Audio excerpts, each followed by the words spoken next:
Syekh Abdul Qadir Al-Jailani memiliki nama lengkap Abu Muhammad Muhyiddin Abdul Qadir Al-Jailani bin Abi Sholih As-Sayyid Musa bin Junki Dausid bin As-Sayyid Abdullah Al-Jili bin As-Sayyid Yahya Az-Zahid bin As-Sayyid Muhammad bin As-Sayyid Dawud bin As-Sayyid Musa bin As-Sayyid Abdullah bin As-Sayyid Musa Al-Juni.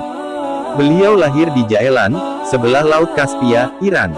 Tentang tahun kelahirannya, ada banyak sekali pendapat yang berbeda-beda. Ibunda beliau adalah seorang keturunan Sayyidina Husain cucu Nabi Muhammad Sallallahu Alaihi Wasallam, sementara ayahnya ialah keturunan Sayyidina Hasan. Inilah yang membuat sebagian orang juga memanggil beliau dengan panggilan Sayyid. Jika dirunut secara silsilah, kesufian beliau barangkali menurun dari kakek beliau pihak ibu, yakni Syekh Abdullah Shaumi. Kehidupan keluarga Al-Jailani terbilang sederhana. Orang tuanya adalah petani yang menggarap sebidang tanah sekaligus sebagai peternak sapi.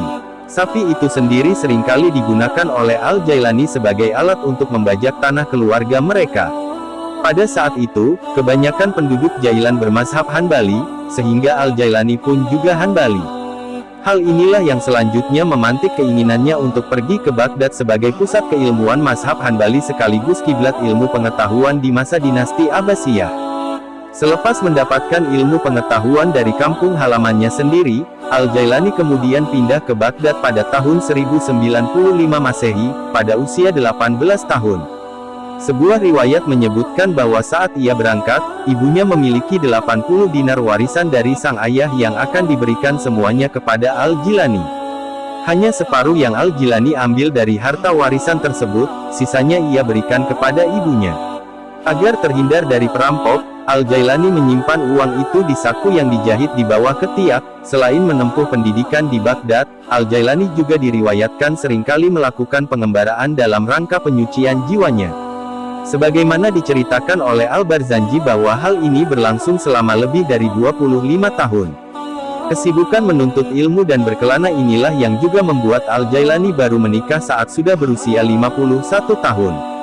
Tepatnya pada tahun 521 Hijrah. Ia memiliki 4 orang istri dan 49 anak. Di antara anak-anak tersebut, yang cukup dikenal ialah Syekh Abdul Wahab putra tertua, adalah seorang alim besar, penerus dan pengelola madrasah almarhum ayahnya. Beliau juga seorang pemimpin sebuah kantor negara terkenal. Syekh Isa, seorang guru hadis dan hakim negara. Beliau dikenal juga sebagai penyair, bermukim di Mesir hingga akhir hayatnya. Syekh Abdul Razak, seorang alim dan ahli hadis yang mewarisi kecenderungan ayahnya yang menjadi masyhur di Baghdad. Syekh Musa yang hijrah ke Damaskus hingga akhir hayatnya. Guru-guru Al-Jailani. Al-Jailani merupakan seorang sufi yang mempelajari berbagai disiplin keilmuan dari banyak guru. Di antaranya ialah ilmu hadis, Abu Ghalib Muhammad bin Al-Hasan Al-Bakilani. 1. Abu Bakar Ahmad bin Muzaffar.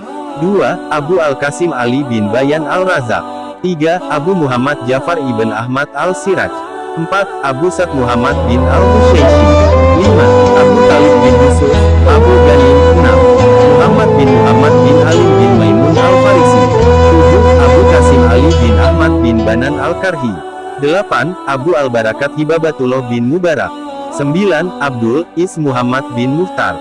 10. Abu Nasr. صل وسلم دائما أبدا على حبيبك خير الخلق